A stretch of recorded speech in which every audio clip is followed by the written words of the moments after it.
नमस्कार साथियों, जय हिंद। बीपीएससी टीआरई 4 के पहले जो चीज़ें हैं, जिस बात को लेकर लगातार प्रोटेस्ट हो रहा था और सरकार के समक्ष जो चुनौती थी कि जल्द से जल्द विज्ञापन जारी किया जाए, इस मामले को लेकर आपको बताते चले कि अभ्यर्थियों की तरफ से एक बड़ा प्रोटेस्ट 4 अक्टूबर को बुलाया गया है। और 4 अक्टूबर के दिन सभी अभ्यर्थियों को, कोई भी अभ्यर्थी जो एसटीईटी पास हैं, जो एसटीईटी की परीक्षा में बैठ रहे हैं, जो डीएलएड कर रखे हैं, जो बीएड कर रखे हैं, सभी अभ्यर्थियों के लिए अपॉर्चुनिटी है कि 4 तारीख को यानी 4 अक्टूबर को एक बहुत बड़ा आंदोलन पटना की सड़कों पर फिर से दिखाई देगा। इसलिए सारे अभ्यर्थियों से आग्रह और निवेदन है कि भारी से भारी संख्या में इस प्रोटेस्ट में आप शामिल होइए। अब निश्चित रूप से आज जिस विषय को लेकर चर्चाएं लगातार हो रही है कि विज्ञापन कब जारी होगा, जैसा कि अभ्यर्थियों की तरफ से चीज़ें बताई जा रही थी कि विज्ञापन इस महीने जारी हो जाएगा, और इसकी मांग लगभग मई महीने से ही उठने लगी थी, क्योंकि 1.5 साल से लगातार टीआरई 3 के बाद जो विज्ञापन जारी होने की तिथि थी उसको घोषित किया जा रहा था, और लगभग 1,20,000 पद की बहाली की बात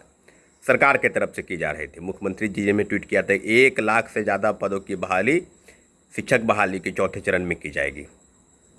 परंतु हुआ कुछ नहीं। लगातार प्रोटेस्ट हुए, इसके पहले भी 2-3 बड़े प्रोटेस्ट हुए, लेकिन डेलीगेशन टीम को सिर्फ और सिर्फ हवाई बात बताकर उसे झुंझुना थमा दिया गया और बताया गया कि जल्द से जल्द जो है आप जितनी सीटें मांग रहे हैं उससे ज़्यादा पदों की वैकेंसी निकाली जाएगी। लेकिन खेल कहाँ से चल रहा है, क्योंकि जब तक रोस्टर क्लियर नहीं होगा तब तक चीज़ें बिल्कुल नहीं पटरी पर आएगी। रोस्टर क्लियर होने के बाद शिक्षा विभाग जो है वो डीओपीटी यानी कार्मिक विभाग को भेजेगी पत्र, वहाँ से अप्रूवल होने के बाद जो चिट्ठी है, जो पत्र है, वो बीपीएससी को जाएगा, और बीपीएससी लगभग 1 सप्ताह 10 दिन के बाद सारी चीज़ें, सब चीज़ों का गणना करके ही वो निकालेगी। तो अभी जिस बात को लेकर चर्चा है कि क्या इस महीने के इस सप्ताह में, और लगातार महीना बाय महीना बीतता चला गया, कुछ हुआ नहीं, और शिक्षा मंत्री लगातार कह रहे थे कि हम 4-5 दिन के अंदर भेज देंगे विज्ञापन। पिछला जो प्रोटेस्ट हुआ था आपको याद होगा, उसके बाद भी यही कहा गया कि 4-5 दिन के अंदर विज्ञापन आ जाएगा, लेकिन फिर दोबारा विज्ञापन जो है मंगाया गया। अब जिस बात को लेकर चर्चा हो रही है कि विज्ञापन में देरी की वजह क्या है, उस बात को लेकर बिल्कुल डेलीगेशन टीम बात कर रही है, बात करेगी। कोई विशेष पहल दिखाई नहीं दे रहा है, क्योंकि जैसे ही जिला से रोस्टर शिक्षा विभाग को मिलेगा उसमें टीआरई 3 के बाकी जो पद है वो,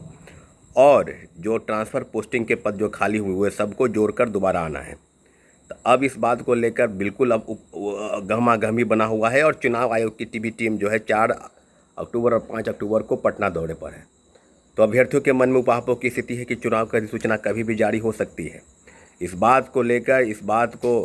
बिल्कुल लगी, विज्ञापन जारी होना चाहिए, और विज्ञापन जारी होने के लिए अभ्यर्थियों का बड़ा वर्ग चाहता है कि चुनाव के पहले विज्ञापन जारी हो, और 1,20,000 पदों से कम मंजूर नहीं। इन सारी बहाली, सारी मुद्दों को लेकर जिस प्रकार से चीज़ों को भटकाने का प्रयास चल रहा है, चीज़ों को लटकाने का प्रयास चल रहा है, इसमें मुख्य रूप से शिक्षा मंत्री बहुत बड़े दोषी हैं, और ख़ासकर मुख्यमंत्री जी को जो बातें बताई जाती है, उनके इर्द गिर्द जो अधिकारी रहते हैं वो मुख्यमंत्री जी को पूरी बात नहीं बताते। इसके पहले भी आपको याद होगा कि एसटीईटी का विज्ञापन भी जारी होने के लिए काफ़ी प्रोटेस्ट हुए, तब जाकर सरकार सुनी, और उसके बाद टीआरई 4 में सीट बढ़ाने को लेकर, क्योंकि सीट की गणना आप करेंगे तो वो सीटों की संख्या कितनी होगी, जैसा कि शिक्षा मंत्री ने कहा कि 26,000 से ज़्यादा, तो वो 30,000 से आज ज़्यादा नहीं होगी।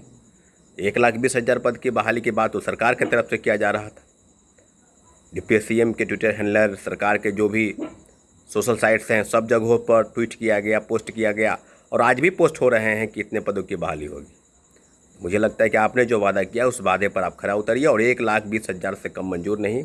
इन्हीं मांगों को लेकर सभी अभ्यर्थियों से आग्रह है कि 4 अक्टूबर के दिन आप जो निर्धारित स्थल है पटना कॉलेज, वहाँ पर आप मौजूद हुए। निश्चित रूप से अभ्यर्थियों की बिल्कुल डिमांड सही है कि टीआरई 4 का विज्ञापन जल्द से जल्द जारी हो, और इसमें 1,20,000 पदों की बहाली को लेकर सरकार ने जो वादा किया है उस वादे पर वो खरा उतरे। साथियों, बहुत बहुत धन्यवाद।